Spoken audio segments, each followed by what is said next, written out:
Are you ready? It is time for another episode of Broad Street and Beyond, where everything Philly sports at Central PA is in play. We leave those New York sports in the penalty box. And now, here's Chase and JT. And we're back here on the air on YouTube. Another exciting pod on Broad Street and Beyond. This time it is the interview sessions. Fortunately, my co-host JT is a little bit out of commission today. Wishing him the best, though. The interview sessions a little bit different than our normal sessions that we do here. Diving into the sports that we love, but getting you a little bit closer, a little bit more insight to the folks that live and breathe them every single day. No different on this episode. As Steelers Nation, we get you connected to a man that has been a staple in Pittsburgh sports for now well over 25 years. He's also now the voice of the Pittsburgh Steelers after taking over the legendary Bill Hillgrove, of course, back in 2024. Honored to have Rob King here on the podcast. Rob, can't thank you enough for the time here. Chase, thanks. I appreciate it. 25 years, man. Feeling old. Great place to be, though, in Pittsburgh, and great place to be with you, and I hope everything's good with your co-host, man. Yeah, I hope so, too. We're wishing JT absolutely the best. Yeah, you don't look sure. a day over 21 either, Rob, so don't sweat it. I appreciate it. Thanks, my friend. You got it. Not much to talk about, so this interview should go pretty quickly. I mean, nothing going on in Steelers Nation here these days. We'll dive right into it, Rob. Of course, last week with the change in head coach with Mike Tomlin being there for 19 years, just interested in getting your initial reaction when the news came down that Tomlin will not be returning to the Pittsburgh Steelers for the 20th year. Well, I was shocked. I mean, I guess the old expression is shocked but not surprised. I was not surprised only in retrospect, though, because there had been stories, hey, there's all these clandestine, there's a prominent head coach who might want to retire after this year, step back after this year, and reports that I didn't pay any attention to because Mike Tomlin his energy never flagged. The reason that so many people want to come play for the Steelers is because of the way he pours himself into his job. And that never wavered, never stopped, never saw that flagging at all. I don't think the Steelers did either. Art Rooney, the president of the Steelers, said as much. He expected the meeting to be, okay, what are we going to do about next year? The sort of catch-up meeting at the end of the season. And Mike Tomlin told him, I guess at that point, hey, I'm going to step aside. And I don't think the Steelers, knew that was coming. And so I don't think anybody knew it was coming because of the way he continued to put everything into the team. And I will also tell you that I think some of the reports coming out of Pittsburgh are very telling about Mike Tomlin's personality. I don't know him all that well, but I mean, when you hear players crying, openly weeping, when he told them he was stepping aside, when you think about the people that he worked with in the office who held him in unbelievably high esteem, I mean, people are talking about his absence like almost being like a death in the family. They're really, really upset to see him go because he meant that much to everybody, not just the team and the players and the fans, but the people behind the scenes, which I think speaks a heck of a lot to his character. But as Mike Tomlin likes to say, he needs no endorsement from me. So, but he's getting one, but he doesn't need it. Believe me. So there really was no indication prior to this that seeing Mike Tomlin stepping down. I mean, like you just mentioned, too, Art Rooney II in the press conference just kind of went into that meeting thinking he was going to give him another year, give him another shot here, another extension, get him into next year, see how it goes. But there was no indication of Tomlin stepping down at all. Yeah, it was, like I said, it was a surprise. And, we'll see where it goes from here. It's an interesting point. It's, when Bill Cowher stepped aside, he stepped aside with a good football team, but he went 8-8 with that football team. And it can be true that the exiting coach is an outstanding coach and the entering coach is also an outstanding coach. And that's what you have to hope for if you're the Steelers, that, somebody can come in and do what Mike Tomlin did. Some of the criticisms of Mike Tomlin, people say, well, he won with Bill Cowher's players. And the comeback to that for people that like Mike Tomlin, by the way, I like them both, is that, Bill Cowher didn't win with Bill Cowher's players, right? Mike Tomlin came in and there were a lot of changes. There were more changes than people remember, but a lot of the great players had been there before and he won a championship. And, it maybe somebody comes in with this group and, the search for a quarterback is going to obviously be front and center after the search for a head coach, and then see where they go from there. So both things can be true, that a great coach can be leaving and a great coach can be coming in. And if you're Steelers Nation, hey, they've done it twice before when Chuck Noll came in and then he gave way to Bill Cowher and Bill Cowher gave way to Mike Tomlin. and hopefully the next person will be able to continue that lineage. It's pretty incredible. In the past 30 years alone, there's been two broadcasters for the Steelers, you and Bill Hillgrove, and then two head coaches in Steeler Nation. That's soon going to be three, obviously, here on the way. Just talk a little bit, Rob, about your interactions with Coach Tomlin in your time with the Steelers here in the past 2 years. Yeah. So, I mean, yes, it's been, first of all, comparing those two situations, Bill Hillgrove carried a mountain. I carried a spoonful of dirt because, I mean, he was there for, forever. I've been there for 2 years. So I don't think it's quite the same thing. I've been asked a lot about positions with the Steelers, my own position, other people's positions. And, Jim Rooney wrote a book about his dad and about the way his dad handled his business. And then he did a supplemental podcast that goes with the book. So if you get the audio version of the book, you get Jim Rooney's interviews with Commissioner Goodell and former Steelers greats. And one of the things, I can't remember who said it, it might have been Mike Tomlin, said that when you have a position with the Steelers, you're a steward of that position. You're the head coach for the Steelers, but you're just trying to maintain where it is and do what you can with it, and then that the next person's going to take over. And that's what happens when you have ownership like the Rooney family. And it's one of the reasons that it's really the preeminent reason that the Steelers have been so successful. I mean, just look around the NFL with coaching hirings and firings and people being surprised and what's going on. And they all, I think a lot of the coaches and players envy the stability that the Steelers have. Here in Central PA, as you well know too, Rob, we have a strong Steeler nation. Do you think any of the fan voices out there had any indication of Tomlin getting out, stepping down? Do you think that played a factor in it at all, in not leading the team to that next Super Bowl and getting over that hump the past couple of years at all? I don't know. If I was going to answer that, Chase, I would just be making something up. I don't know. Right. Coaches get criticized all the time, right? Yeah. I mean, unless you win the championship, someone will find something to criticize you about. So it's part of the job. And, head coaches are well compensated for what they do. Fans are more than entitled to say what they want to say. And so those are the two sides of it. And I think coaches understand that. Most of them certainly do. That, the fans pay their money. If there weren't fans, there would be no NFL. They wouldn't be watching TV. They wouldn't be filling stadiums. They wouldn't be listening to the radio. Without them, there is no sport. And so they're entitled to say what they want. Now, there's going too far, and there's decorum and other things that you'd like to see followed, but they're within their rights to voice their opinions. And part of a head coach's job is to tune that out, and concentrate on the team. I don't think I would be shocked if any of that stuff bothered Mike Tomlin to any large degree, but I don't know. I mean, I'm not the one to ask. And so I don't know if he's addressed any media as of this talk we're having, Chase, about why he left or why he decided to step down. Where do you feel that Mike Tomlin would fall as one of the greatest coaches in Steelers history of being there for the 19 seasons, 0 losing seasons, which it is really mind-boggling when you sit down and think about it. 19 seasons there, and not a single one was a losing season by Mike Tomlin at all. Yeah, I mean, it's the coaches they're part of it for sure. And I think Mike Tomlin is going to follow Chuck Noll and Bill Cowher into the Hall of Fame. So how you want to stack those guys? Chuck Noll won 4 championships. Bill Cowher got to AFC championships games and won a championship. Mike Tomlin never had a losing season. They've all got remarkable things going for him. And, people have asked me a lot about that streak.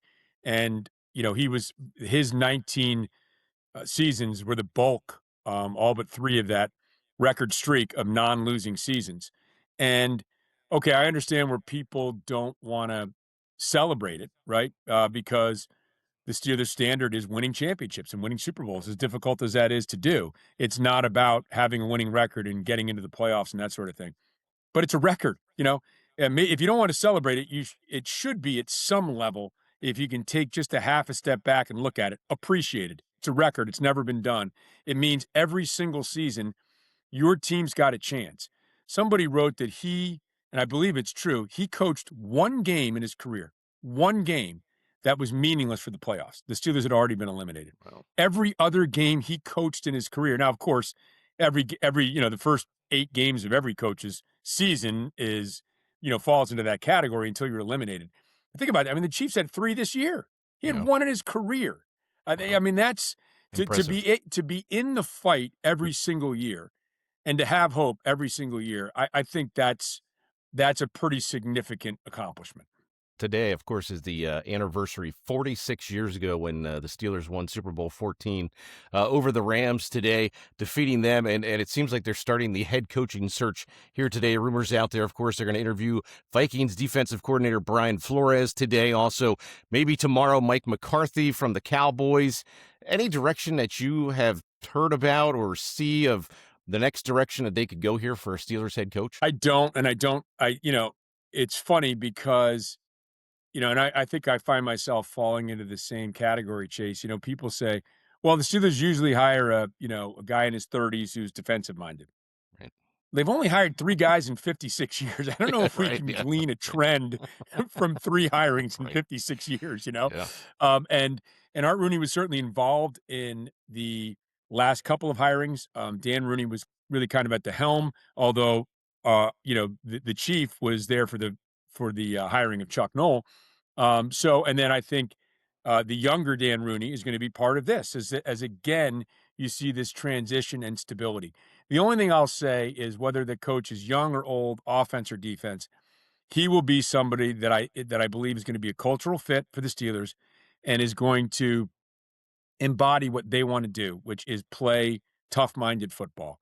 And it's interesting, I think, Chase, when you look around the NFL, I can't remember which coach was asked earlier this year, hey, now that it's a passing league, and the coach stopped the reporter and said, what makes you think it's a passing league?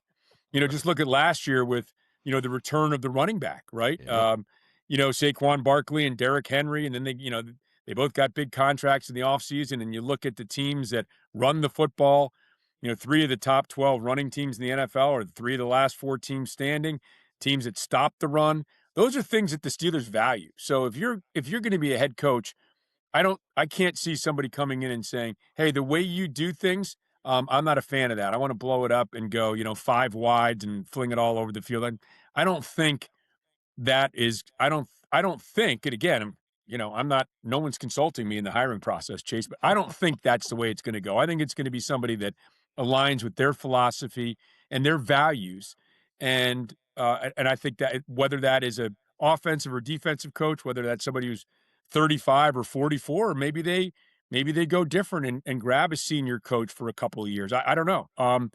But it's certainly fascinating, and the quality jobs that are open, with Baltimore and Buffalo, and I mean, teams are scrambling around trying to fill these spots because they know they've got heavy competition, especially with the Steelers, the Ravens, and the Bills, all of which I think are highly desirable head coaching jobs. Yeah, there's a lot of vacancies right now in different teams throughout the NFL with what just happened in the past week alone. Talk about the Rooneys as well. I mean, obviously, they're going to cross their T's, they're going to dot their I's in this head coaching process. Do you think it's a sooner rather than later process, or do you think this could be a pretty lengthy process for the Steelers to figure this out? That's a great question. I mean, in the past, and again, when I say in the past, it's only been a couple of times, Right. really. It's taken 2 weeks, 17 days, something along those lines. That would put you in the week leading up to the Super Bowl, unless you've identified, if the Rams get to the Super Bowl and you've identified one of those 2 guys as your guy. And wouldn't it be interesting if, you know, more than one team is waiting around for 2 guys? If you get 3 teams Yeah. waiting for 2 guys, that would be interesting too. So, if I were to guess, I would just say, you know, the week of the Super Bowl seems about the right timeline. But again, it depends upon who their top candidates are and whether those guys are part of a coaching staff that's going to the Super Bowl. So my get that would be that's kind of, I think, the way it's gonna come out. I'd be surprised if, I don't think it'll happen this week. Maybe it could happen toward the middle or latter end of next week if somebody they meet really blows them away. And don't forget too, I don't remember the Bill Cowher job search intimately, but I've read a lot about the Chuck Noll job search, and I was in Pittsburgh for the Mike Tomlin coaching search. And Chuck Noll was not a front runner. He was not, if there was a lot less media attention about who a coach is going to be, of course. But I don't remember seeing anything in where Chuck Noll was, the sought after coach from 5 different organizations in the hot coaching commodity. He was a guy that jived with what Dan Rooney wanted to do and the direction he wanted to take the Steelers.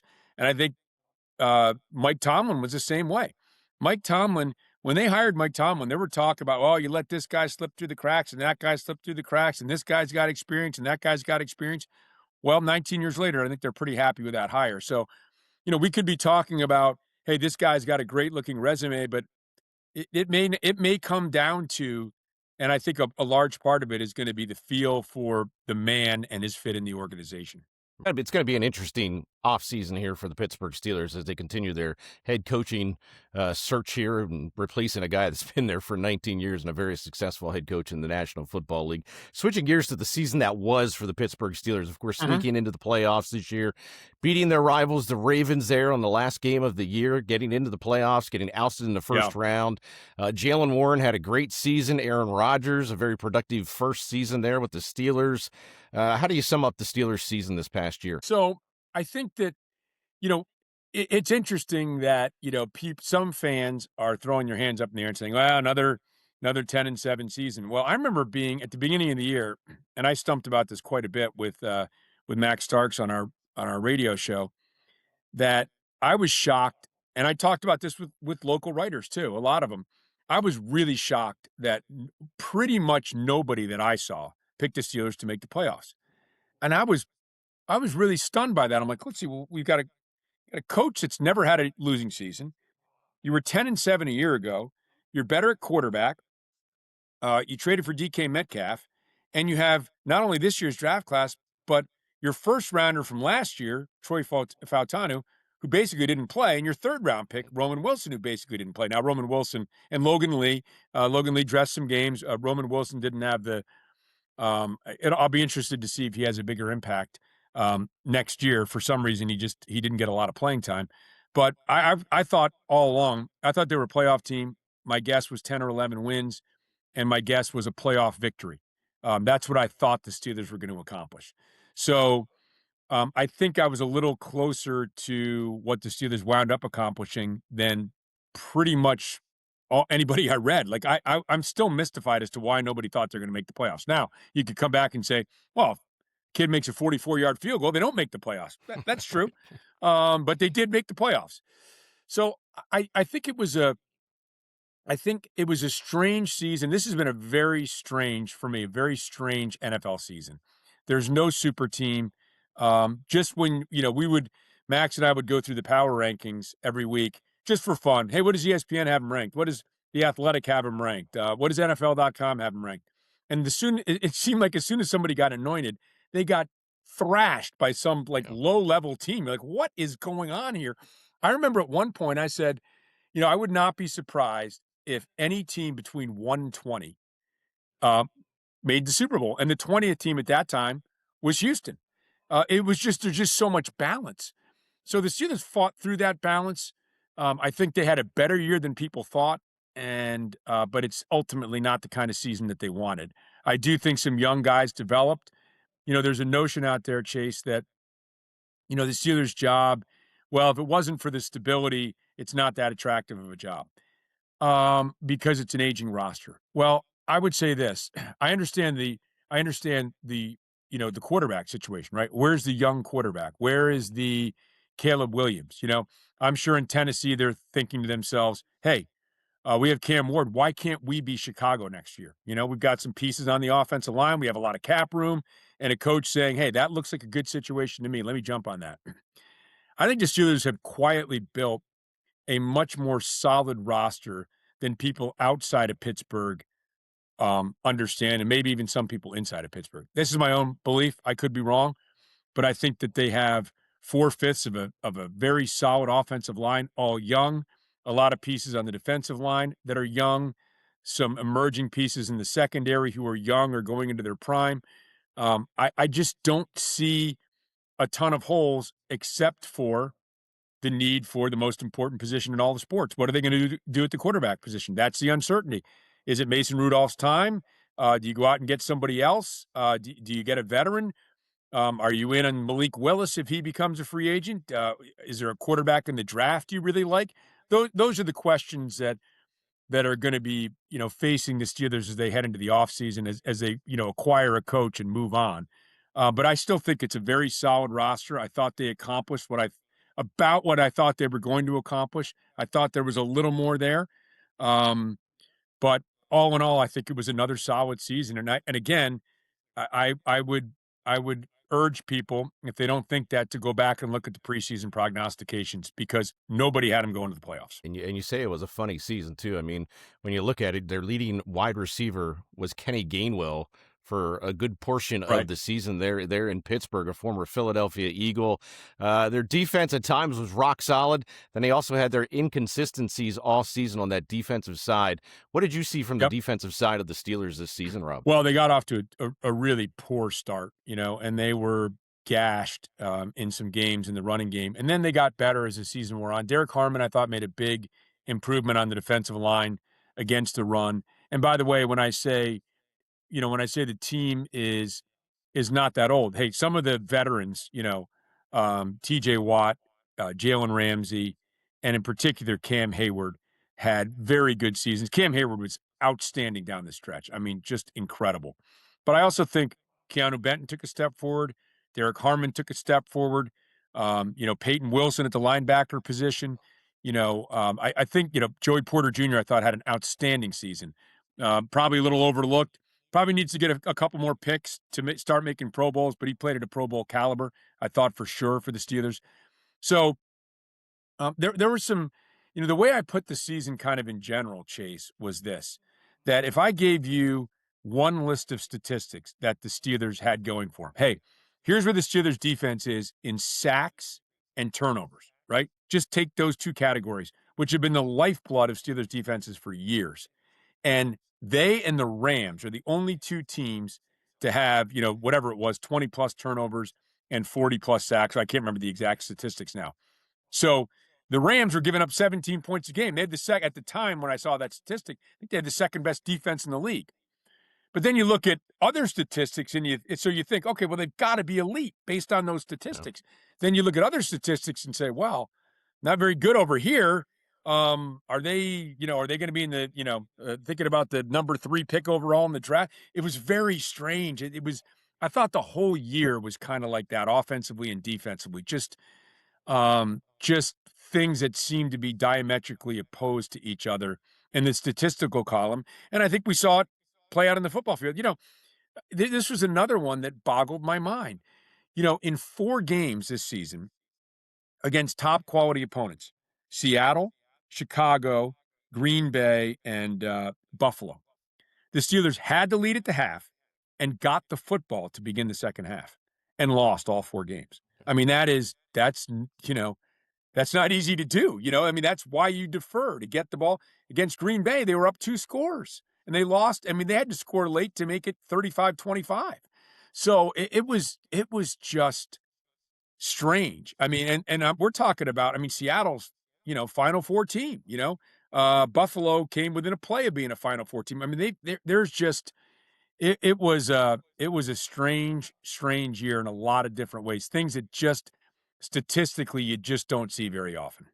Heading into next year too, it's going to be a little bit bizarre too. I mean, what do you see from that quarterback position? Do you see Aaron Rodgers returning at all? At this point in time in his career, do you think he's just going to give that up, retire for good, or do you think Mason Rudolph's going to take the helm? Will Howard take the helm there in Pittsburgh? What do you see in that quarterback position upcoming? I don't have the faintest idea.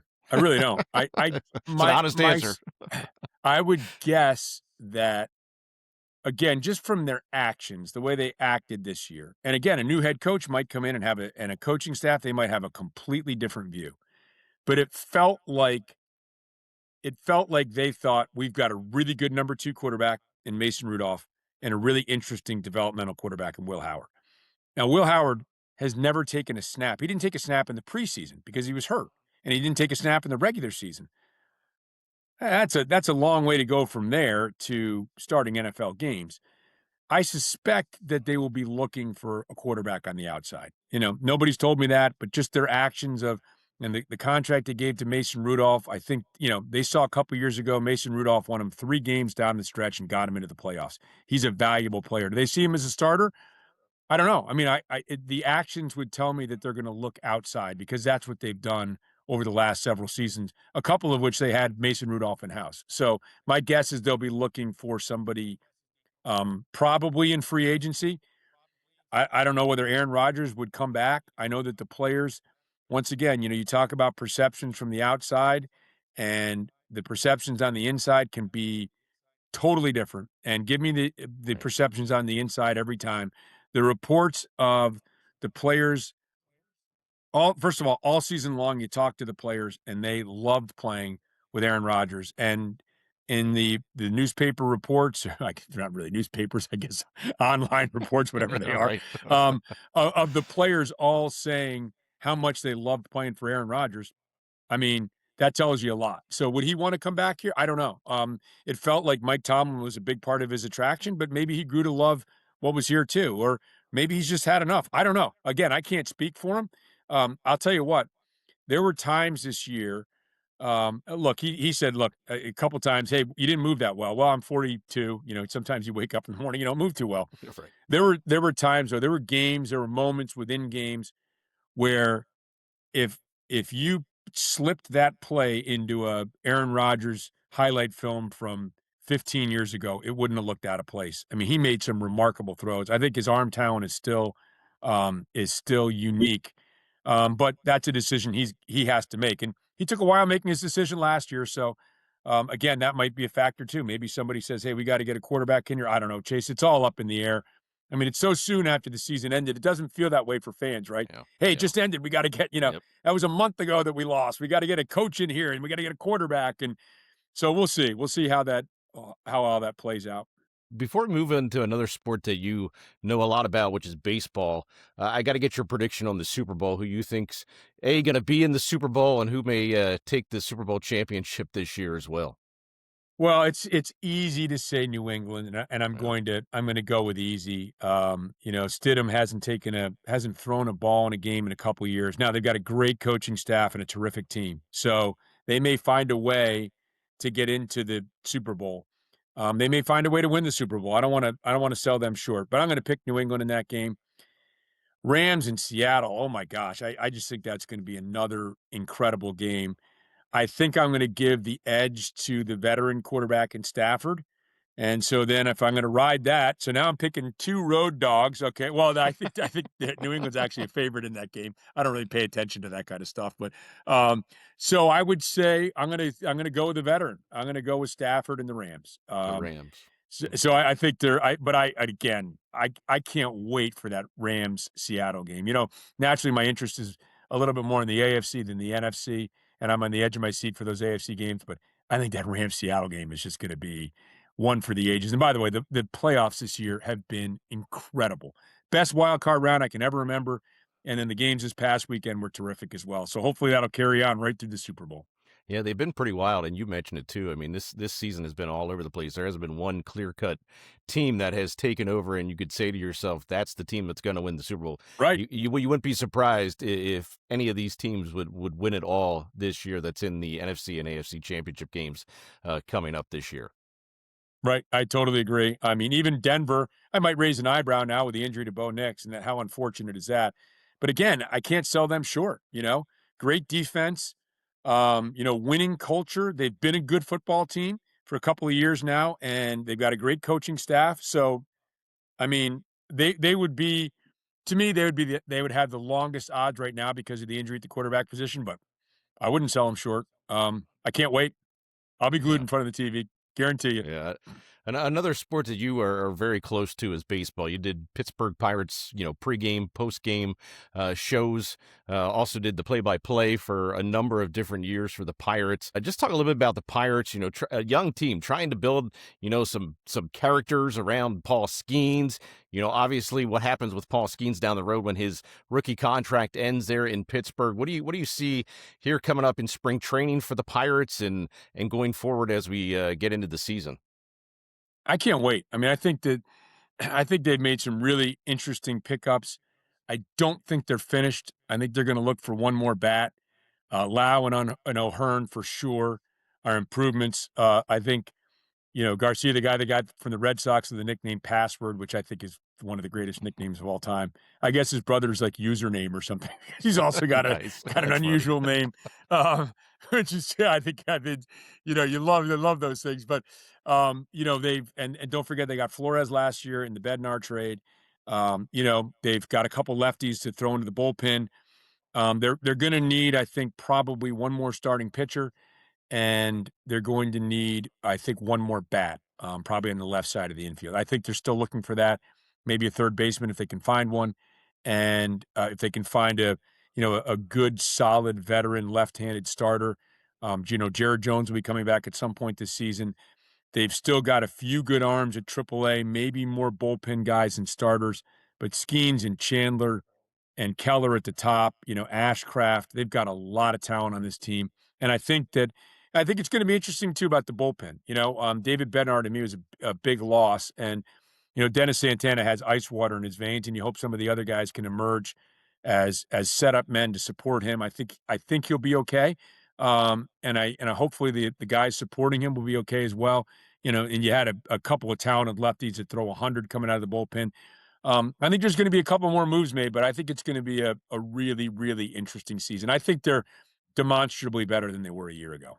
Yeah, even here on the east side of Pennsylvania, we're pulling for the Pirates. I mean, I know they got a young team, but they got an amazing ballpark out there in Pittsburgh, and it would be just exciting to see if that rivalry could take off between the Phils and the Pirates, and Pirates start to get some steam here this upcoming season in the baseball world. Before we let you go here, Rob, I do have to ask you, you just took over for Bill Hillgrove back in 2024. How surreal was that of a moment when you got that phone call to take the realm and take the reins of the Pittsburgh Steelers play-by-play calling? Well, I mean, obviously it was a great moment. I was on vacation with my wife actually when I got the phone call. And but I think a lot of guys are like, okay, great. All right, now let's get to work. And it was kind of like a delayed reaction. Honestly, it's funny. So you're like, okay, I got to roll up my sleeves and get to work, give me a printer here in Portugal. Let me print out some rosters, start studying some rosters. Let's go.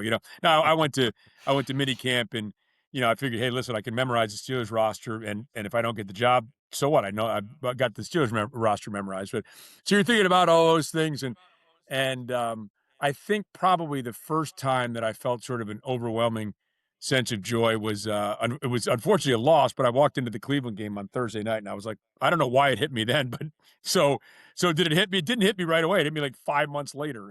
But it's been phenomenal. I mean, it's just Max Starks, Missy Matthews. We get our crew. Dan Quinlan is our producer, and Wes Euler in the booth, and the spotters and everybody, and Brian LaMartina, who's back in our studio at iHeart. I mean, these people are they're so good, and they're such good people to work with. It's really been a joy. It's just been an absolute blast. Congratulations on the new job. You're still fairly new in the Steelers nation there, but huge congratulations, well deserved by you, Rob. Another one of your jobs too. Not many people know you are also an author on the side. You got a new book out. Yeah, love to hear about the new book and how that's going for you as well. Yeah, and the unfortunately not many people know thing is true about books. So yeah, I'm going to show it. Can you see it here? Can you see the book? There you go. Okay. Yep. So that's my new. But so it's funny. I've written 2 fantasy books. It's going to be a trilogy. And fantasy writer, you got to write a trilogy, right? That's just part of the deal. It's like a blood oath you have to make. So I started writing it. I started writing the first one years ago. It took me a long time to learn how to write, even though I've written my whole life. It's a different, writing a novel is different than writing for TV or newspaper articles or magazine articles or anything like that. So very different style of writing. And I really, really started to dig it. Once I kind of got the hang of it, I really started to enjoy it. So this is my second book that's out. It's available right now on Amazon. That's the only place it is, but it's soon going to be for people in Pittsburgh. It'll soon be at some Pittsburgh bookstores. And I'm a big fan of trying to support local bookstores, but it's on Amazon now. It's been a hoot to read. It's gotten both books have gotten really good reviews. I sent them out. I didn't want to put out anything that was going to be like, what is that? Right. So I made sure I sent it out for reviews and got them back. And when I got the positive sign and the thumbs up from my agent, I put it out, and it's been a blast. And I've just had so much fun doing it. And I got one more in me. But the second book, the first two books are out now. Thanks for giving it a plug. Sendina's Prophecy. You got to have a when you're writing fantasy books. You got to have a prophecy, Chase. Yeah. You got to have a prophecy. Yeah. So I got a prophecy. Got to have that title. So there it is. So I appreciate the plug, and hopefully people, if you're a reader, will check it out and enjoy it. That's just a side job that not many people know about Rob King. It's pretty awesome that you're able to do that, and now you get to go on the Rob King World Tour and sign some books and see some folks too that are enjoying your work as well. Yeah, it's a different community, it's the sports community and then the writer community, and so it's fun to kind of be straddling both a little bit. I'm a big reader. I was an English major in college. I love to read, love sports, obviously. So the opportunity to be able to kind of live out one of my dreams and write some books it's been pretty cool. That's awesome, Rob. Well, hey, best of luck with the new book there, Rob. Really appreciate the time, the knowledge. I know you got to get running to a book signing tonight. Ladies and gentlemen, play-by-play broadcaster for your Pittsburgh Steelers and Steeler Nation, Rob King. Thank you so much for joining us here on Broad Street and Beyond. Chase, thanks for having me on. Appreciate it. And best of luck to JT. Come on.